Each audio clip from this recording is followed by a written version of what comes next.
Bomb release ಆದಾಗ bomb ಈಗ ಬೀಳೋದಿಲ್ಲ, ಈಗ ಹೋಗುತ್ತೆ. ಅದು ಎಕ್ಸ್ಪ್ಲೋಡ್ ಆದ್ರೆ ಏರ್ಕ್ರಾಫ್ಟ್ ಡ್ಯಾಮೇಜ್ ಆಗಿಬಿಡುತ್ತೆ. ಇವಾಗೆಲ್ಲ ನಾವು ಸ್ಟ್ಯಾಂಡ್ ಆಫ್ ವೆಪನ್ಸ್ ಅಲ್ಲಿ ಫೈರ್ ಮಾಡ್ತೀವಿ, ಬಿಯಾಂಡ್ ವಿಜುವಲ್ ರೇಂಜ್ ಕಾಂಬ್ಯಾಟ್. ಇವಾಗ ಲಾಂಗ್ ರೇಂಜ್ ಮಿಸೈಲ್ಸ್ ಅಲ್ಲಿ ನಾವು ಫೈರ್ ಮಾಡ್ತೀವಿ. ಅವಾಗ ನೀವು ಪೈಲಟ್ ವಿಷನ್ ಮೇಲೆನೆ ಡಿಪೆಂಡ್ ಆಗಬೇಕಾಗಿತ್ತು.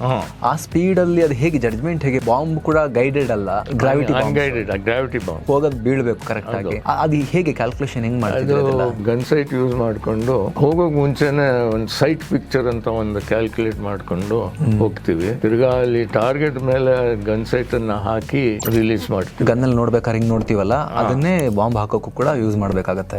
ಮೂವಿಂಗ್ ಅಲ್ಲೇ ಹಾಕ್ಬೇಕಲ್ವಾ? ಫಾಸ್ಟ್ ಮೂವಿಂಗ್ ಇರ್ಬೇಕಾದ್ರೆ ಹಾಕಬೇಕು. ಅದಕ್ಕೆ ನೀವು ಬಾಂಬ್ ರಿಲೀಸ್ ಆದಾಗ ಬಾಂಬ್ ಈಗ ಬೀಳೋದಿಲ್ಲ, ಈಗ ಹೋಗುತ್ತೆ. ಬಾಂಬ್ ಈ ತರ ಹೋಗ್ತಾ ಇರುವಾಗ ಅದು ಇಂಪ್ಯಾಕ್ಟ್ ಆಗುತ್ತಲ್ಲ, ಅವಾಗ ನಮ್ಮ ಏರ್ಕ್ರಾಫ್ಟ್ ಅದ್ ಮೇಲೇನೆ ಇರುತ್ತೆ. ಅದು ಎಕ್ಸ್ಪ್ಲೋಡ್ ಆದ್ರೆ ಏರ್ಕ್ರಾಫ್ಟ್ ಡ್ಯಾಮೇಜ್ ಆಗ್ಬಿಡುತ್ತೆ. ಅದಕ್ಕೋಸ್ಕರ ಡಿಲೇ ಫ್ಯೂಸ್ ಹಾಕ್ತಿವಿ, 20 ಸೆಕೆಂಡ್ ಡಿಲೇ. ಆದ್ರೆ ಕೆಲವು ಬಾಂಬ್ ಹಾರ್ಡ್ ಸರ್ಫೇಸ್ ಮೇಲೆ ಬಿದ್ರೆ ಸ್ಕಿಪ್ ಆಗುತ್ತೆ, ಈ ತರ ಸ್ವಲ್ಪ ಜಾರ್ಕೊಂಡು ಹೋಗ್ಬಿಡುತ್ತೆ.